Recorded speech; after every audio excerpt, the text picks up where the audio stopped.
You wouldn't expect to see that kind of thing here. Things have always been pretty quiet, unexciting. We could be civil to one another, we could appreciate one another's viewpoints.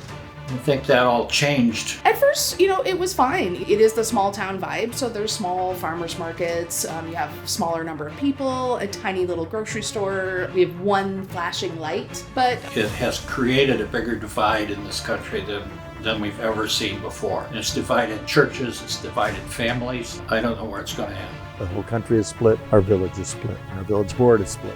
this issue, I don't think anyone saw it coming. I don't think any of them were prepared for it. Our immediate reaction was confusion, uncertainty. I think there's an atmosphere of fear. There was definitely a lot more questions that people had in the community, like, Was the village board aware of what had happened? How had it come about? What was the involvement of our local police officer and so on? And we didn't have any idea who they were. Nobody knew anyone's names. We didn't know where they were taken. Now it feels like a cover-up. Now it feels like you did something and you don't want to admit to it. You want to sweep it under the rug in some way. But I had seen all these other little towns around the country that were having the same thing. We're a microcosm of every other town. People need to realize what's really going on in our country. I think we need to be involved for the sake of our children, our grandchildren. Where do we start? What do we do? How do we do this?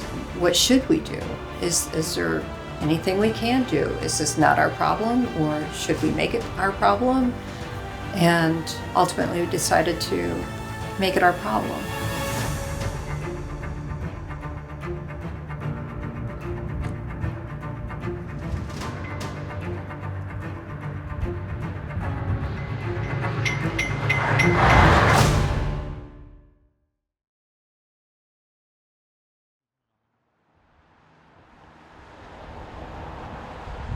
Some of our friends were contacted by people that actually saw the event. She brought it up and said, "Oh my God, you know what happened with ICE? It's disgusting." And I said, "Wait, what?" And she said, "We watched the whole thing." And so at that point, I went from like, I can't believe this would happen in our small town to, holy crap, this happened in our small town. So I just basically asked her a ton of questions. And I said, are you willing to kind of come forward about this? And her husband have lived here a long time. They were scared. They didn't want to come forward. They rely on a lot of people in this town for business, and they did not want to disrupt it, knowing that there were a lot of Trump supporters in the area, and this is a hot topic. I believe it actually happened on June 30th, but I didn't know about it until a few days later. There's no official newspaper in Spencer, so it's pretty much word of mouth, and I think that most people were not aware of what had happened. the news was spread, but it was spread kind of slowly, and it was just based off of these two witnesses. So the reason that the arrest happened and not until months later did we have this information and were able to report on it was because literally nobody knew. Without talking to the people who were arrested, the police officer, the witnesses, and the ICE officers, those are the only people who were there. And none of those people could or were willing to speak. So that definitely limited my ability to understand what had happened, except for, secondary sources. It looks sad. Everybody looks sad. I drive towards Ithaca every morning around 7:30, and that's about the time that this raid took place. I see a bunch of unmarked cars and our local village police car along the highway headed towards Ithaca. And I look and I see U.S. Marshal on the back of their coats, some men with masks on. So I go up and I turn around and come back and drive by really slow, and I see men and women lined up alongside the trees and alongside the van with multiple U.S. Marshals out there, and the village police officer with lights flashing.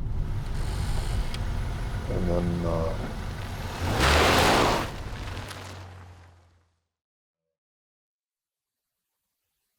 next thing I know, they've been taken away.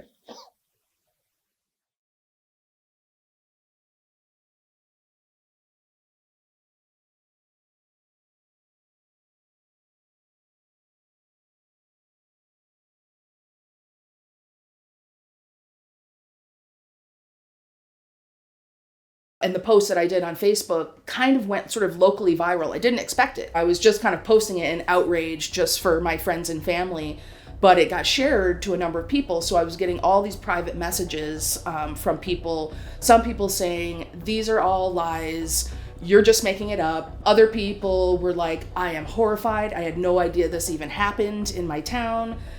What can I do? How can I help? And we just so happen to have a meeting of the Spencer Democrats coming up. So I would suggest to everybody, I said, just come to the meeting, come to the meetings. We'll kind of figure it out from there. And that created kind of a firestorm of controversy and opinions and interest in our group. We are a diverse group. Some of us feel very strongly about things. Some are more conciliatory, but we work together. So we had a bunch of people show up at our next meeting to talk about what happened and kind of try to figure out what we could do about it.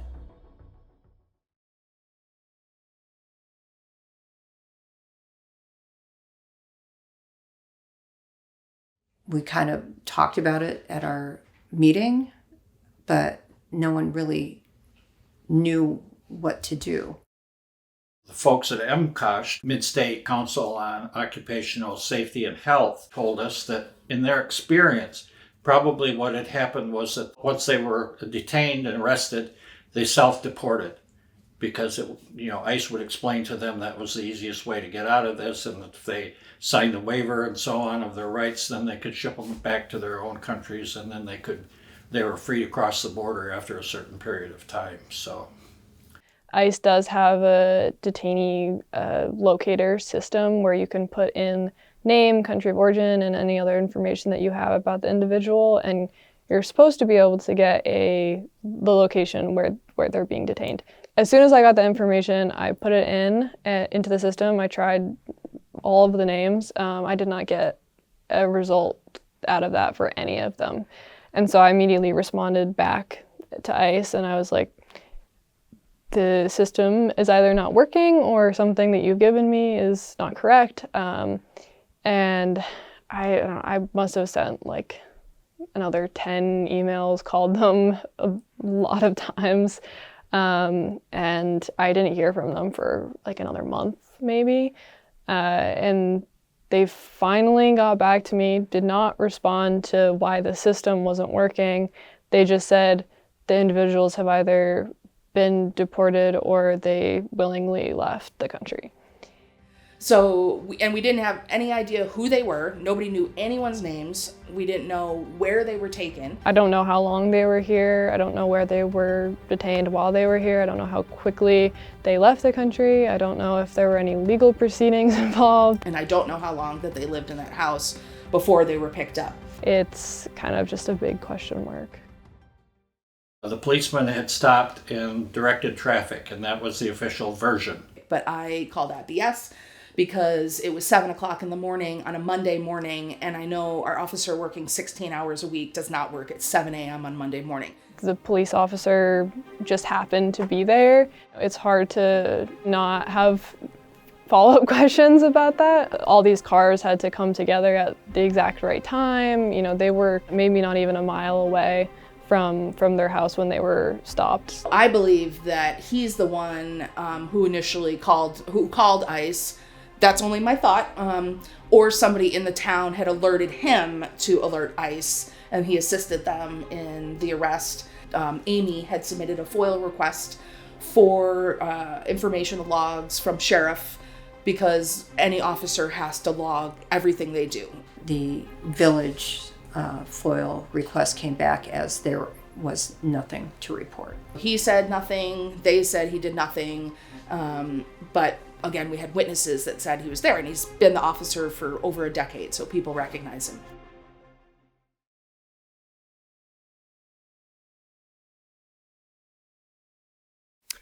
He did not make the arrest, so he had no report to file, I believe, is what that was. Our village police officer just indicated to me that there were a group of people living in a particular home, that the ICE came in and scooped them up. When he finds out somebody might be dangerous in the community, he will work with other law enforcement, be it state police, be it county sheriffs, to to try to build a case, if there is a case, to remove a dangerous person from this community, if there's a legal reason that they can be. I do not know whether he collaborated or not. And I didn't ask. He has been an asset for our community over the years, but I was interested in having a policy that would give him guidance. But we said, could you make a proposition or something to say that if ICE comes back, we're not going to assist them? Subsequently, the mayor wrote something up. It got out. People started blasting it and saying, we got to get rid of our commie mayor. And that led to the really big meeting. Tempers were pretty high. There was over 100 people there. And again, the town only has about 680 people. So over 100 people at the meeting was quite hefty for us. And I could tell going in that it was going to be a battle.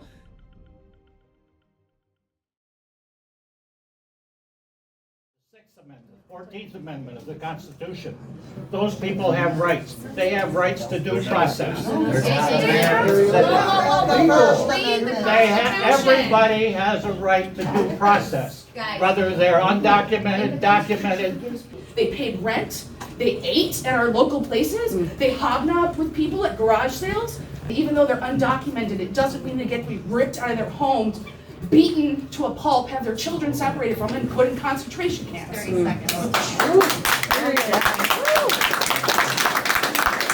They descended on an apartment building in Chicago. 300 ICE agents, the middle of the night, kicked down doors, dragged people out into the parking lot in their underwear, 30 seconds. zip-tied people. I wasn't planning to talk either. But the thing is, I just don't know anything because I don't believe anything I read. And I can't believe people are doing what you said, John. But maybe they are. I don't know. The whole problem with this is that we can't trust anyone.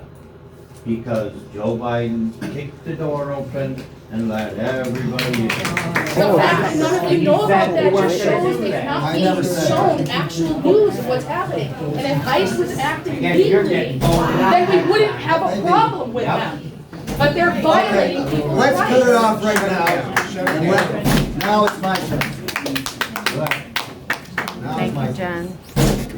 They pulled dozens of residents from their homes, including children, some naked, and zip-tied them together. They separated children from their parents while on the street. This was a military and terrorist attack. We should avoid having anything to do with such lawlessness. We should avoid having anything to do with ICE.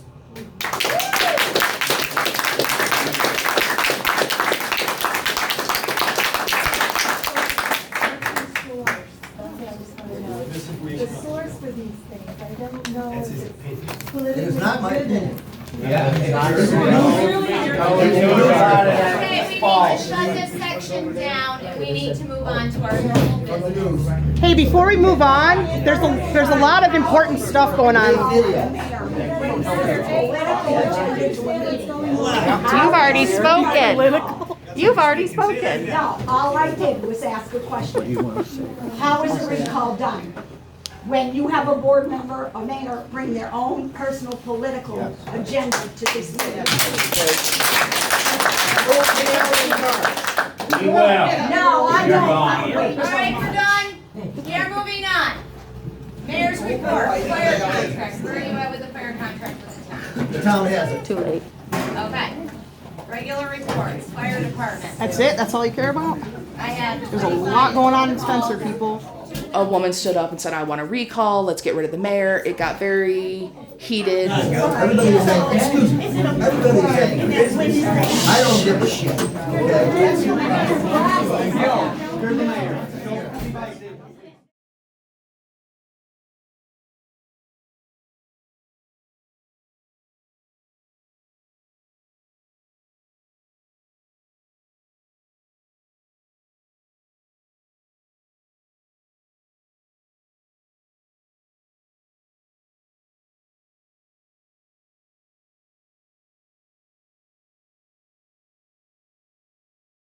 For now, anyway, to me, it's a dead issue.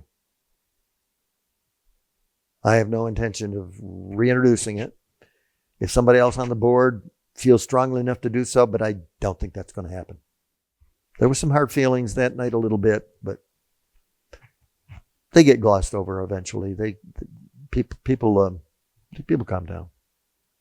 I feel no fear. I love it. When I'm around town, I know people know who I am. I would run into the face of like a riot if I had to, if it meant that I was defending someone's rights. And I should be sitting on the front porch rocking and enjoying the view and so on. I never dreamed that at my age, at 80 years old, I'd become a political activist again. I don't often cover Spencer, so this was kind of just something that I was very concerned about and felt like needed someone that was gonna try and figure out what happened. I think the worst thing that we can do in these situations is to stay silent and to let it be swept under the rug. And if we don't at least say something, then the extent of the issue is not going to be really felt or known on a wide scale. Those of us who are in the Democratic group are probably the only ones that would want to go there and film it, ask them if they have a warrant, make sure that they're not abusing people's rights. I wish I had seen it the first time because I would have been there in a second. In the future, if anyone comes into the community that's new, I think it's incumbent upon us to get to know them, find out a little bit more about them so that we can become more involved quicker if something like this happens again. And I certainly hope that nothing like this happens again in our village. The community wanted to protect their neighbors and they weren't able to because they did not have the transparency from the local and federal government. If we don't have these policies in place, there's just going to be more unanswered questions and more people disappearing and we don't know where they went. You couldn't pull them up in the ICE database. Any of those names that ICE gave us were not in the ICE database. We still don't know what happened to them. I'm disappointed that we weren't able to provide assistance to the men who were detained. I'm disappointed that they probably didn't get adequate legal representation. Disappointed that we couldn't find out what had happened to them. It's going to happen again.